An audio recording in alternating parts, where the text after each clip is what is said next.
The procedure for the Hardy-Weinberg equilibrium lab isn't complicated, but it can be really confusing when you're trying to work through it yourself for the first time. So in this video, I'm going to show you an example problem. So you're given an example problem in your lab notebook that starts on this page here, and I'm going to show you how you would work through it to get all these numbers if you were filling it out on your own in this answer sheet you're given. So let's take a look at the first step. So your first step tells you to place 60 big A and 60 small a alleles in a cup to represent your parental alleles, and then to blindly remove the pairs of individuals from the cup to randomly create your 60 parental individuals. So right here I've got my cup, and I've got these colorful hairbands are going to be my big A dominant alleles, and these black hairbands are going to be my small a recessive alleles. So I don't have 60 like you're going to have because the example problem uses a smaller number, but it's going to be basically the same. You're just going to have more alleles. And what we want to do is we want to place them in our cup. And I'm going to mix them around a little bit because I want to be drawing them randomly. So now I'm going to blindly draw my alleles to make my parental individuals. So I'm going to reach into the cup, and without looking, I'm going to draw an allele. So here I've got a dominant allele. Now I'm going to draw another allele. So I've got another dominant allele. So what I've done here is now I've made a diploid individual, and this individual's genotype is big A, big A. They have two dominant alleles. I'm going to continue doing this, just drawing alleles from the cup and setting them out in pairs. So in this case now I've got a homozygous recessive individual. I'm going to do this until I have drawn all the alleles from the cup. Once you've drawn your entire parental generation, the directions tell you to sort out your parents into the three genotypes.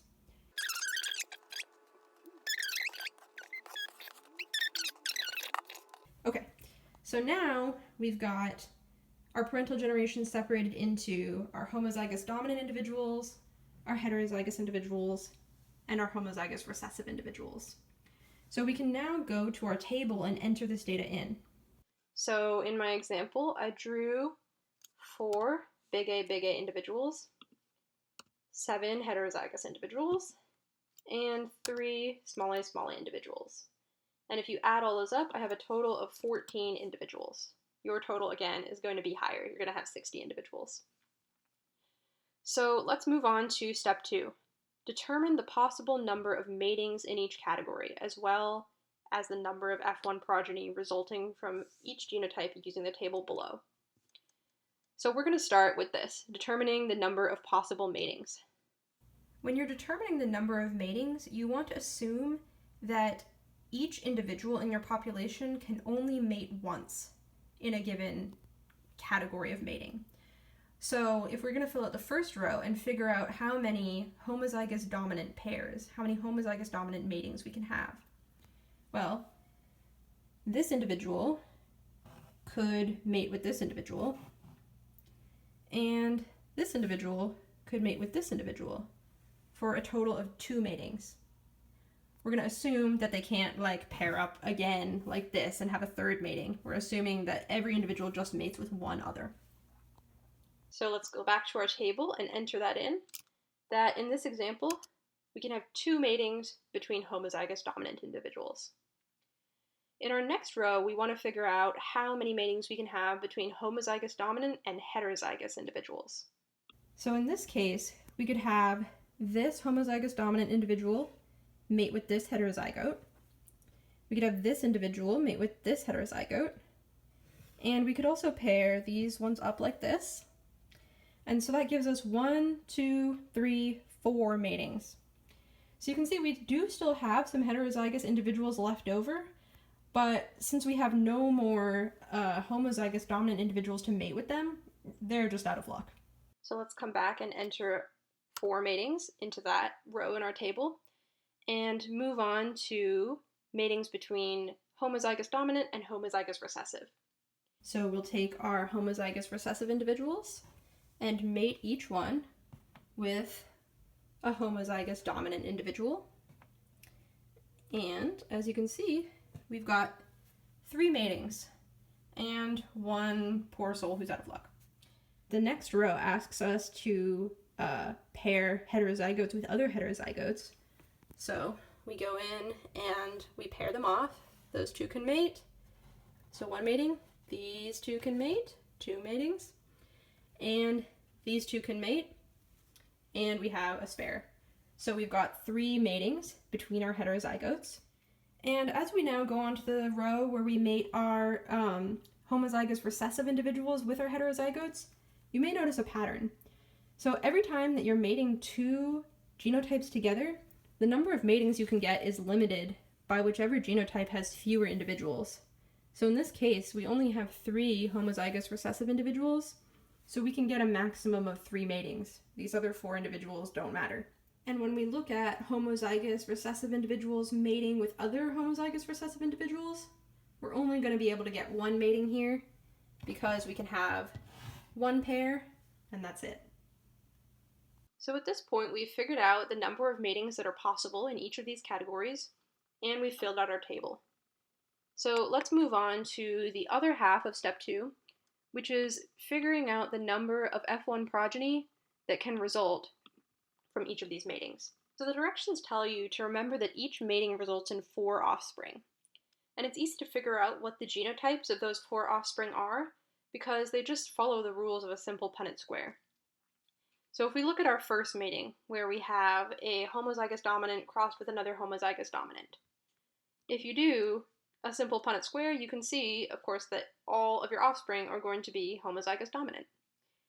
So if you had 1 mating, you would get 4 homozygous dominant offspring. But in this case, we have 2 matings.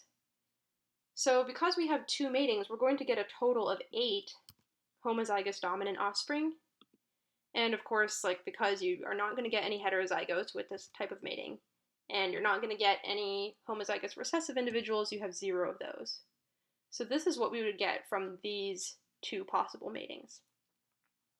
So that's relatively straightforward, but as you go down the table, this gets a little bit harder to do in your head. So what I would actually suggest is making yourself a little cheat sheet that you can use throughout this whole assignment that shows you how many progeny of each genotype you would get if you just had 1 mating in each category. So we already know, if you had a mating between 2 homozygous dominant individuals, you would have 4 of these and 0 of each of these. And you can fill out this table either, from your knowledge, or you can always, of course, fall back on the Punnett square. And if we do the mating that is between a homozygous dominant individual and a heterozygote, you can just fill out your Punnett square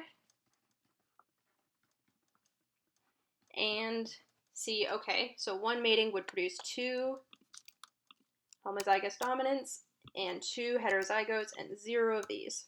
Once you've got a little cheat sheet like this, it makes it really easy for you to go back to your actual problem and figure out how many progeny each of these matings are going to result in. So for example, if we look at our homozygous dominant crossed with our heterozygote, we've got 4 matings. And we know that 1 mating would have resulted in 2 of these and 2 of these.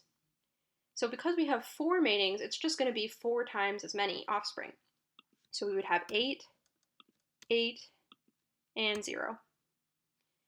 If we go down to the next row, we have 3 of these types of matings, and we know that 1 would have resulted in 4 homozygous progeny, so we're just going to have 3 times as many. So 4 times 3 is 12 heterozygous offspring, and 0 of the other 2. So having this cheat sheet just makes it really easy for you to go down the rows and do some simple multiplication to figure out how many progeny of each genotype you're going to have. Okay, so now that we've got our entire table filled out, let's go back and look at step 3. Calculate the allele frequencies in the F1 generation. So if we look below the table, we've got some blanks where we can add up the total number of progeny of each genotype we have.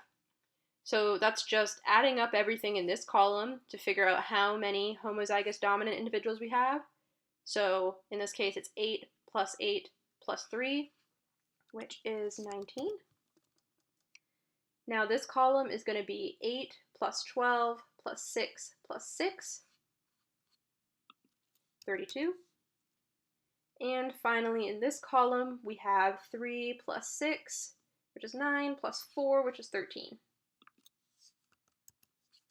There's also a blank for the total number of progeny, which is just going to be 19 plus 32 plus 13. So in our case, it's 64. And now we are ready to calculate the frequencies of our big A and small a alleles. So there's a formula for this. If you scroll up, let's find it. It's on page 3. There are formulas that you can just plug your numbers into to get the frequency of dominant and recessive alleles. I'm going to kind of talk through what they mean so that hopefully you understand why that formula works. So the frequency of your alleles is basically just the percentage of alleles in this population that are big A and the percentage of alleles that are small a. And so we're going to basically count up all of the big A alleles and divide it by the total number of alleles in the population to get the frequency. So if you look at the formula, it asks you to multiply the number of homozygous dominant individuals you have by 2, and that's because each homozygous dominant individual has 2 big A alleles. So what we would want to do is we would want to take 19 and multiply it by 2 to get 38. So I'm just going to take a little note down there, 38. Then you add in the number of heterozygotes. So we're going to add 32. And the reason you do this is because each heterozygote has 1 big A allele. So this is your total number of big A alleles. You're then going to divide it by the total number of alleles in your population. So in our case, we have 64 progeny, and each of those progeny has 2 alleles because they're all diploid, right? They all have 2 alleles. So 64 times 2 is 128 total alleles in your population. If you calculate all that out, let me just do that really quick. You get 0.55 as your allelic frequency for big A. Now you could do the exact same thing with small a, where you take 13 and you multiply it by 2, you add in 32, and you divide it by 2 times your total number of progeny. And if you calculate all that out, you will get this, 0.45. So again, if like the logic behind how you calculate the frequency of alleles doesn't really make sense, there's a formula, you can plug in the numbers and you'll get your answer. One thing that I want to point out while we're here is that your frequency of big A and your frequency of small a should add up to 1, because that's one of the like kind of conditions for Hardy-Weinberg, is like P plus Q equals 1. So if you are getting numbers here that don't add up to 1, you've done something wrong. So go back and check your numbers. So I hope that this kind of helps you figure out how to work through these problems. I know that this is a long video, and so it looks like this is a really long process, but once you get the hang of it, it's actually really quick. You're just adding and multiplying, and you will get faster and faster as you go through these problems. So yeah, good luck.